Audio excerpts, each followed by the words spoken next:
3 years ago, every American who owned a bump stock, a rifle accessory that facilitates rapid firing, was guilty of a federal felony punishable of up to 10 years in prison. This happened because federal regulators began to reinterpret an existing law called the Interpretive Rule, which bans machine gun conversion devices. On Wednesday of this week, the United States Supreme Court considered the question of whether that was allowed. The case in question, Garland versus Cargill, asks whether bump stocks are prohibited under the, quote, best reading of the federal statute covering machine guns. Joining us now to break down the case is Senior Litigation Counsel at the New Civil Liberties Alliance, Richard Samp. Thanks for joining us, Richard. My pleasure. Good morning. So it's my understanding that Mr. Cargill purchased these bump stocks in April of 2018 when they were still legal. So can you help us, break down for our viewers what the main contention of Garland is with Mr. Cargill?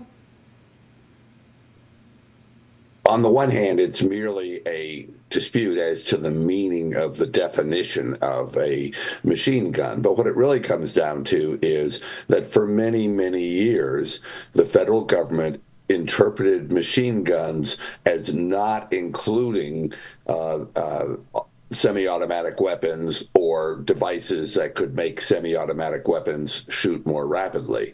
The ATF, however, following a mass shooting in Las Vegas in 2017, decided to reinterpret that rule, and it claimed that the law had always prohibited bump stocks. That's really not a plausible interpretation of the statute. And so the lower court in our case, by a vote of 13-3, agreed with our interpretation of the law and said that it was not proper for ATF to retroactively turn 500,000 Americans into felons.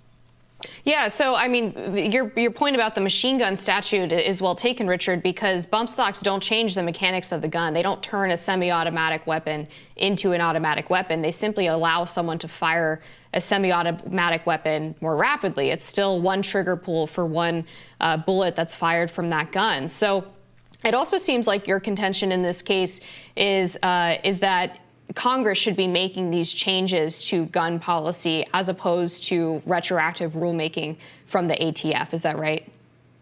That's right. I mean, in general, one of the important aspects of the separation of powers is you can't have the same government official both writing the criminal laws and enforcing it. And of course, the Justice Department and one of its divisions, ATF, are in charge of enforcing the laws. So if you allow the prosecutor to also write the law, you are putting an extraordinary amount of power into one branch of government. That's why we say criminal laws ought to be written by Congress, not by the executive branch.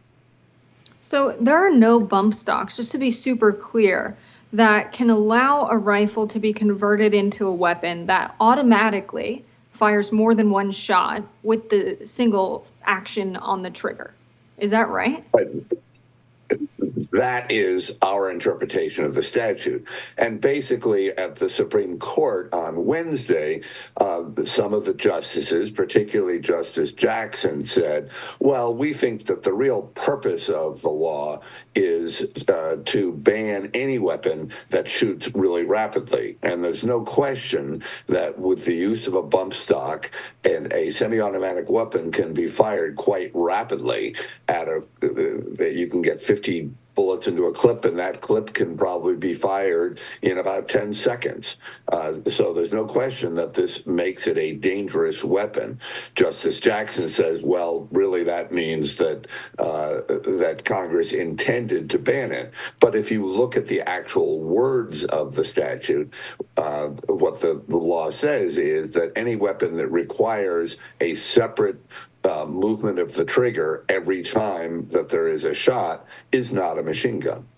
Yeah, and I remember when this rule first came down, Richard, that there were some people demonstrating on YouTube, for example, that they could basically achieve the same thing by using their belt loop as a as a sort of bump stock for a way that they could fire the gun more rapidly. What were some of the reactions, though, from the other justices during these oral arguments? I mean, you talked about Justice Jackson. There's also a conservative majority on the court. What was their sort of posture towards this ATF attempt at defining a rule, rather?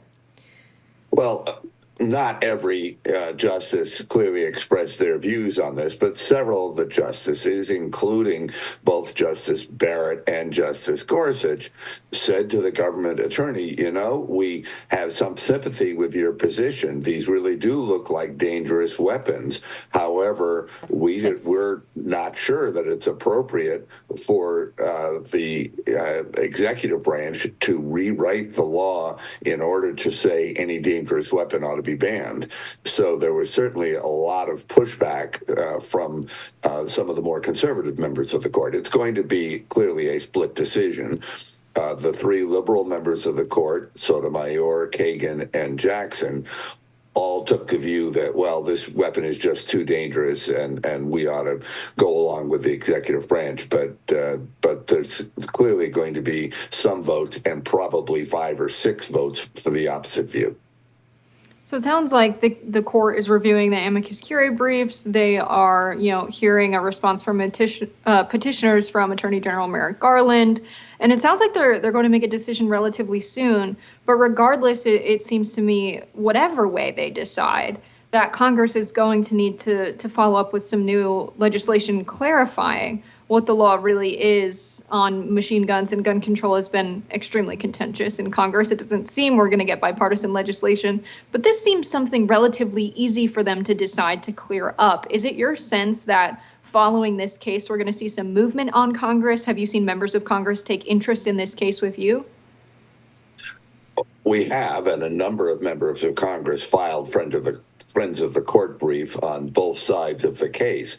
I think it's very interesting, though, that when the Trump administration in 2018 first announced that it was thinking about changing the longtime ATF policy and banning bump stocks, among the loudest critics were Democrats on Capitol Hill, who were strong advocates of gun control. The principal one was Senator Dianne Feinstein of California, and she said, I agree this is a dangerous weapon, but you do not have the power to unilaterally change the law. She was all set to go ahead with legislation on Capitol Hill, but that legislation did not move at all during 2018, most likely because some members of Congress like the idea of being able to pass the buck to members of the executive branch and not have to make a decision.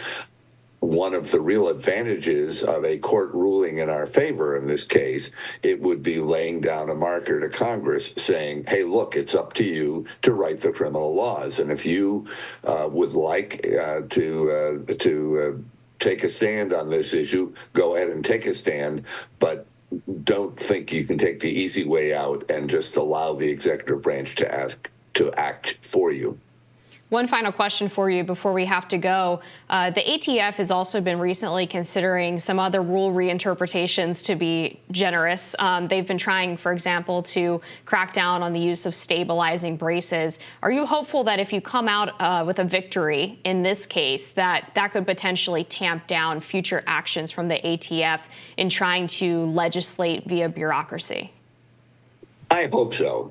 Certainly, you're correct that ATF has been trying to reinterpret a lot of rules as a way of expanding gun control. And if ATF loses here, of course, it will be responsible for reimbursing 500,000 Americans for having improperly seized their guns from them 3 years ago. And that kind of sanction might well give them pause before acting again. All right, Richard Samp, thank you so much for joining us on Rising. We'll be back with more after this. All right, thank you.